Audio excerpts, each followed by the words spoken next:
Hi guys, welcome back to my YouTube channel that is Swapna's Tutorial. So ನೀವೇನು ನನ್ನ ಚಾನೆಲ್ಗೆ subscribe ಆಗಿಲ್ಲ ಅಂದರೆ ಪ್ಲೀಸ್ ಸಬ್ಸ್ಕ್ರೈಬ್ ಆಗಿ ವಿಡಿಯೋಸ್ನ ಲೈಕ್ ಮಾಡಿ ಶೇರ್ ಮಾಡಿ ಹಾಗೆ ಕಮೆಂಟ್ ಮಾಡಿ. ಸೊ ಈ ಒಂದು ವಿಡಿಯೋದಲ್ಲಿ ನಾನು 3rd SEM BComನ SCP ಸಿಲೆಬಸ್ನ ಎಕ್ಸ್ಪ್ಲೇನ್ ಮಾಡ್ತಿದ್ದೀನಿ. ಸೊ ಇದು ಬಂದ್ಬಿಟ್ಟು ಕಂಪ್ಲೀಟ್ಲಿ ನ್ಯೂ ಸಿಲೆಬಸ್ ಆಗಿದೆ.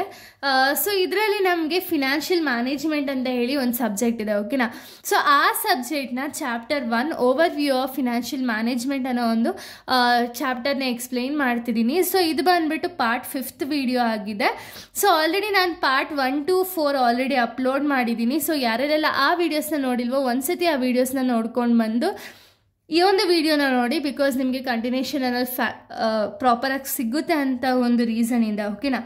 ಸೊ ಈ ಒಂದು ವಿಡಿಯೋದಲ್ಲಿ ನಾನು ಫಸ್ಟ್ ಟಾಪಿಕ್ ಯಾವುದನ್ನು ಕವರ್ ಮಾಡ್ತಿದ್ದೀನಿ ಅಂದರೆ factors affecting the financial planning or factors influencing financial planning ಎರಡು ಕೂಡ ಒಂದೇ, ಓಕೆನಾ.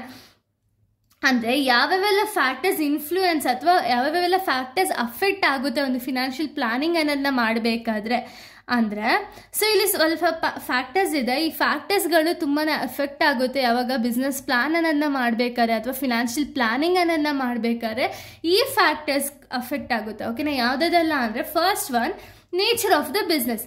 ನೇಚರ್ ಆಫ್ ದ ಬಿಸ್ನೆಸ್ ಅಂದರೆ ಏನು? It directly influence the fund requirement of the business. ಈಗ ನೇಚರ್ ಆಫ್ ದ ಬಿಸ್ನೆಸ್ ಅನ್ನೋದು ನೋಡೋದಾದ್ರೆ ನಾವು ಒಂದೊಂದು ಬಿಸ್ನೆಸ್ ಸ್ಮಾಲ್ ಸ್ಕೇಲ್ ಇರುತ್ತೆ, ಲಾರ್ಜ್ ಸ್ಕೇಲ್ ಇರುತ್ತೆ, ಅಥವಾ ಮಾಡ್ರೇಟ್ ಆಗಿರ್ಬೋದು. ಈ ಥರ ಯಾವುದೇದೋ ಒಂದು ಬಿಸ್ನೆಸ್ಗಳನ್ನ ರನ್ ಮಾಡ್ತಾ ಹೋಗ್ಬೋದು, ಓಕೆನಾ. ಈ ಬಿಸ್ನೆಸ್ಸಲ್ಲಿ ಇವಾಗ ಸ್ಮಾಲ್ ಸ್ಕೇಲ್ ಅಂದರೆ ಏನು? ಸ್ಮಾಲ್ ಸ್ಕೇಲ್ ಬಿಸ್ನೆಸ್ಗೆ ಇಲ್ಲಿ ಲಾರ್ಜ್ ಕ್ಯಾಪಿಟಲ್ ಅಮೌಂಟ್ ಅವಶ್ಯಕತೆ ಇರಲ್ಲ, ಓಕೆನಾ. ಲಾರ್ಜ್ ಸ್ಕೇಲಲ್ಲಿ ನಮಗೆ large amount of capital required ಇದ್ದೇ ಇರುತ್ತೆ, ಓಕೆನಾ. ಈ ಒಂದು ನೇಚರ್ ಆಫ್ ದ ಬಿಸ್ನೆಸ್ ಏನಿದೆ ಅದು ಕೂಡ ಅಫೆಕ್ಟ್ ಆಗುತ್ತೆ. ಇವಾಗ ನಮ್ಮ ಹತ್ರ ಫಿನಾನ್ಸೇ ಇರಲ್ಲ ಅಂದ್ಕೊಳ್ಳಿ, ಫಿನಾನ್ಸ್ ಪ್ಲಾನಿಂಗ್ ಅನ್ನೋದನ್ನ ಮಾಡಿಬಿಟ್ಟಿದ್ದೀವಿ ಆ್ಯಂಡ್ ಅಲ್ಲಿ ಫಿನಾನ್ಸ್ ರಿಕ್ವೈರ್ಮೆಂಟ್ ಅನ್ನೋದೇ ಕಡಿಮೆ ಇದ್ದಾಗ ನಾವು ಲಾರ್ಜ್ ಸ್ಕೇಲ್ ಬಿಸ್ನೆಸ್ನ ಸ್ಟಾರ್ಟ್ ಮಾಡಿ ನಮ್ಮ ಹತ್ರ ಇರುವಂಥ ಫಿನಾನ್ಸೇ ಕಡಿಮೆ ಇರಬೇಕಾದ್ರೆ ಅಲ್ಲಿ ಪ್ರಾಪರಾಗಿ ನಾವು ಬಿಸ್ನೆಸ್ನ ರನ್ ಮಾಡೋಕ್ಕಾಗುತ್ತಾ? ಇಲ್ಲ ಅಲ್ವಾ. ಸೊ ಅದಕ್ಕೆ ಒಂದು ನೇಚರ್ ಆಫ್ ಬಿಸ್ನೆಸ್ಸು ಕೂಡ ಒಂದು ಫಿನಾನ್ಷಿಯಲ್ ಪ್ಲಾನಿಂಗ್ ಮೇಲೆ ಎಫೆಕ್ಟ್ ಆಗುತ್ತೆ. Next position of the business ಕೂಡ ಒಂದು ಫಿನಾನ್ಷಿಯಲ್ ಪ್ಲಾನಿಂಗ್ ಮಾಡಬೇಕಾದ್ರೆ ಅದು ಕೂಡ ಒಂದು ಅಫೆಕ್ಟ್ ಆಗ್ತಾ ಹೋಗುತ್ತೆ. Next study of financial market. So financial market ಯಾವಾಗಲೂ ಒಂದೇ ಥರ ಇರಲ್ಲ, ಅದು ಫ್ಲಕ್ಚುಯೇಟ್ ಆಗ್ತಾ ಹೋಗುತ್ತೆ. ಸೊ ಇವಾಗ ನೀವು ನೋಡೋದಾದ್ರೆ ಗೋಲ್ಡ್ ಪ್ರೈಸ್ ಎಷ್ಟು ಇನ್ಕ್ರೀಸ್ ಆಗೋಗಿದೆ ಅಲ್ವಾ. ಸೊ ಅದೇ ರೀತಿ ಯಾವಾಗಲೂ ಒಂದು ಮಾರ್ಕೆಟ್ ಅನ್ನೋದು ಯಾವತ್ತೂ ಕಾನ್ಸ್ಟೆಂಟ್ ಆಗಿರಲ್ಲ, ಅವತ್ತು ಡೇ ಬೈ ಡೇ ಇನ್ಕ್ರೀಸ್ ಆಗ್ತಾ ಹೋಗ್ಬೋದು ಅಥವಾ ಡಿಕ್ರೀಸ್ ಆಗ್ಬೋದು. ಸೊ ಅದನ್ನು ಯಾರೂ ಪ್ರಿಡಿಕ್ಟ್ ಮಾಡೋಕ್ಕಾಗಲ್ಲ, ಓಕೆನಾ. ಸೊ ಅದು ಕೂಡ ಅಫೆಕ್ಟ್ ಆಗ್ಬೋದು. ಎಕನಾಮಿಕ್ ಕಂಡೀಷನ್ ಅಂತೂ ನಮ್ಮ ಕೈಯಲ್ಲಿ ಇರೋದೇ ಇಲ್ಲ. ಏನು ಇವಾಗ ಫ್ಲಡ್ ಆಗಿರ್ಬೋದು, ಅರ್ಥ್ಕ್ವೇಕ್ ಆಗಿರ್ಬೋದು, ಸುನಾಮಿ ಆಗಿರ್ಬೋದು, ವಾಲ್ಕೆನೋ ಆಗಿರ್ಬೋದು, ಇದೆಲ್ಲ ನಮಗೆ ಗೊತ್ತೇ ಇರಲ್ಲ, ಅದ್ರ ಪಾಡ್ಗೆ ಅದೇ ರೈಸ್ ಆಗುತ್ತೆ. ಸೊ ಇದರಿಂದ ಏನೋ ಫಿನಾನ್ಷಿಯಲ್ ಪ್ಲಾನಿಂಗ್ ಅನ್ನೋದು ನಾವು ಏನೋ ಮಾಡಿಬಿಟ್ಟಿರ್ತೀವಿ, ಬಟ್ ಇದರಿಂದನೂ ಕೂಡ ಎಫೆಕ್ಟ್ ಆಗೋ ಚಾನ್ಸಸ್ ಇರುತ್ತೆ, ಓಕೆನಾ. ನೆಕ್ಸ್ಟ್ ಫ್ಯೂಚರ್ ಪ್ಲಾನ್ ಅಂದರೆ ಏನು? ಇವಾಗ ನಾವು ಅಂದ್ಕೊಂಡಿರ್ತೀವಿ, ಸೊ ಈ ಫಿನಾನ್ಷಿಯಲ್ ಪ್ಲಾನಿಂಗ್ ಪ್ರಕಾರನೇ ನಡೀತಾ ಹೋದರೆ ಒಂದು ಆರ್ಗನೈಸೇಷನಲ್ ಗೋಲ್ಸ್ ಅನ್ನೋದನ್ನ ಅಚೀವ್ ಮಾಡ್ಬೋದು ಅಂತ ಹೇಳಿ. ಬಟ್ ಫ್ಯೂಚರಲ್ಲಿ ಇವಾಗ ನೀವು ನೋಡ್ಬೋದು, ಇವಾಗ AI ಅನ್ನೋದು ಜಾಸ್ತಿ ಫೇಮಸ್ ಆಗೋಗಿದೆ, ಓಕೆನಾ. ಈ ಒಂದು AI ಅನ್ನೋ ಕಾನ್ಸೆಪ್ಟು ತುಂಬ ಜಾಸ್ತಿನೇ ಫೇಮಸ್ ಆಗಿದೆ, ಓಕೆನಾ. ಈಗ ಫ್ಯೂಚರಲ್ಲಿ ಯಾವ ಕಾನ್ಸೆಪ್ಟ್ ಬರುತ್ತೆ ಅಂತಲೇ ನಮಗೆ ಗೊತ್ತಿಲ್ಲ, ಅಥವಾ ಯಾವ ಟೆಕ್ನಿಕ್ ಅನ್ನೋದು ಬರುತ್ತೆ ಅಂತಲೇ ಗೊತ್ತಿಲ್ಲ. ಸೊ ಅದರ ಬೇಸಿಸ್ ಮೇಲೆ ಫ್ಯೂಚರ್ನ ನಾವು ಯಾವ ರೀತಿ ಡಿಸೈಡ್ ಮಾಡ್ಕೋಬೋದು. ಇವಾಗ ಫಸ್ಟೇ ಪ್ಲಾನಿಂಗಲ್ಲಿ ಈ ರೀತಿನೇ ಮಾಡಬೇಕು ಫ್ಯೂಚರಲ್ಲಿ ಅಂತ ಹೇಳಿ ಡಿಸೈಡ್ ಮಾಡಿಕೊಂಡು ಈಗ ಫ್ಯೂಚರಲ್ಲಿ ಏನೋ ಒಂದು ಚೇಂಜಸ್ ಆಯಿತು ಅಂದ ತಕ್ಷಣ ಅದಕ್ಕೆ ನಾವು ಅಡಾಪ್ಟ್ ಮಾಡ್ಕೋಬೇಕಾಗುತ್ತೆ, ಓಕೆನಾ. ಸೊ ಇದು ಕೂಡ ಒಂದು ಅಫೆಕ್ಟ್ ಆಗುತ್ತೆ.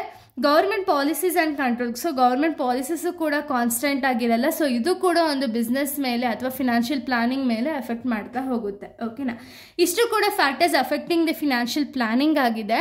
ಇನ್ನು ನೆಕ್ಸ್ಟ್ ಬಂದುಬಿಟ್ಟು role of financial analyst. So financial ಅನಾಲಿಸ್ಟ್ನ ಒಂದು ರೋಲ್ ಏನೇನಿದೆ ಅಂದರೆ ಫೋರ್ಕಾಸ್ಟಿಂಗ್ ಆ್ಯಂಡ್ ಅನಾಲಿಸಿಸ್. ಅಂದರೆ ಏನು?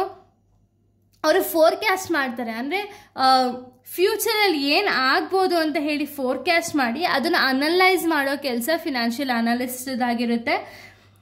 Executing financial and investment decision. So ಎಲ್ಲೆಲ್ಲಿ ಫಿನಾನ್ಸ್ ಆಗಿರ್ಬೋದು, ಇನ್ವೆಸ್ಟ್ ಮಾಡೋದಾಗಿರ್ಬೋದು, ಇದನ್ನೆಲ್ಲನೂ ಕೂಡ ಫಿನಾನ್ಷಿಯಲ್ ಅನಾಲಿಸ್ಟ್ ಅನ್ನೋರು ಮಾಡ್ತಾ ಹೋಗ್ತಾರೆ. Next coordinating and control. So ಒಂದು ಎಂಪ್ಲಾಯೀಸ್ ಮಧ್ಯೆ ಕೋಆರ್ಡಿನೇಷನನ್ನು ಬಿಲ್ಡ್ ಮಾಡಿ ಫಿನಾನ್ಸನ್ನು ಕಂಟ್ರೋಲ್ ಮಾಡೋ ಕೆಲಸ ಫಿನಾನ್ಷಿಯಲ್ ಅನಾಲಿಸ್ಟ್ದಾಗಿರುತ್ತೆ. ಮ್ಯಾನೇಜ್ಮೆಂಟ್ ಆಫ್ ಫಿನಾನ್ಷಿಯಲ್ ರಿಸೋರ್ಸಸ್, ನಮ್ಮ ಹತ್ರ ಫಿನಾನ್ಷಿಯಲ್ ರಿಸೋರ್ಸಸ್ ಏನಿದೆ ಬಿಸ್ನೆಸ್ಸಲ್ಲಿ ಆ ಫಿನಾನ್ಷಿಯಲ್ ರಿಸೋರ್ಸಸ್ನ ಮ್ಯಾನೇಜ್ ಮಾಡುವಂಥ ಕೆಲಸ ಕೂಡ ಫಿನಾನ್ಷಿಯಲ್ ಅನಾಲಿಸ್ಟ್ದಾಗಿರುತ್ತೆ. ಇನ್ನು ನೆಕ್ಸ್ಟ್ ನಾವು ನೋಡೋದಾದರೆ, so next maximising profit and minimising cost. So financial analyst ಆದವರು ಪ್ರಾಫಿಟ್ನ ಯಾವ ರೀತಿ ಮ್ಯಾಕ್ಸಿಮೈಸ್ ಮಾಡಬೇಕು, ಹಾಗೆ ಒಂದು ಕಾಸ್ಟ್ ಅನ್ನೋದು ಏನಿದೆ ಬಿಸ್ನೆಸ್ಸಲ್ಲಿ ಯಾವ ರೀತಿ ಕಾಸ್ಟ್ಗಳು ಅಕ್ಕರ್ ಆಗುತ್ತಲ್ಲ ಆ ಕಾಸ್ಟ್ನ ಯಾವ ರೀತಿ ರೆಡ್ಯೂಸ್ ಮಾಡಬೇಕು ಅನ್ನೋದನ್ನು ಕೂಡ ಇವ್ರು ಕಾನ್ಸಂಟ್ರೇಷನ್ ಮಾಡಬೇಕಾಗುತ್ತೆ. ನೆಕ್ಸ್ಟ್ ರೈಸಿಂಗ್ ಆಫ್ ಫಂಡ್ಸ್, ಅಂದರೆ ಫಂಡ್ಸ್ನ ಎಲ್ಲೆಲ್ಲೆಲ್ಲ ರೈಸ್ ಮಾಡಬೇಕು, ಎಲ್ಲೆಲ್ಲಿಂದ ಎಷ್ಟೆಷ್ಟು ಅಮೌಂಟ್ನ ನಾವು ಕಲೆಕ್ಟ್ ಮಾಡಬೇಕು ಅಥವಾ ಅಕ್ವೈರ್ ಮಾಡಬೇಕು ಅನ್ನೋ ಕೆಲಸನೂ ಕೂಡ ಒಂದು ಫಿನಾನ್ಷಿಯಲ್ ಅನಾಲಿಸ್ಟ್ ಅನ್ನೋರು ಮಾಡ್ತಾ ಹೋಗ್ತಾರೆ. Next understanding the capital market. So capital ಮಾರ್ಕೆಟ್ನ ಪ್ರಾಪರ್ ಆಗಿ ಅಂಡರ್ಸ್ಟ್ಯಾಂಡ್ ಮಾಡ್ಕೋಬೇಕಾಗುತ್ತೆ. ಓಕೆನಾ? ಸೊ ಇಷ್ಟು ಕೂಡ ಒಂದು ರೋಲ್ ಆಫ್ ಫಿನಾನ್ಷಿಯಲ್ ಅನಾಲಿಸ್ಟ್ ಆಗಿದೆ. ಸೊ ಇಲ್ಲಿಗೆ ಈ 2 ಟಾಪಿಕ್ ಕಂಪ್ಲೀಟ್ ಆಗಿ ಈ ಕಂಪ್ಲೀಟ್ ಫಸ್ಟ್ ಚಾಪ್ಟರ್ ಅನ್ನೋದೇ ಕಂಪ್ಲೀಟ್ ಆಗುತ್ತೆ. ನೆಕ್ಸ್ಟ್ ವಿಡಿಯೋದನ್ನೇ ನಾನು ಸೆಕೆಂಡ್ ಚಾಪ್ಟರ್ನ ಎಕ್ಸ್ಪ್ಲೈನ್ ಮಾಡ್ತೀನಿ. So thank you guys, thanks for watching.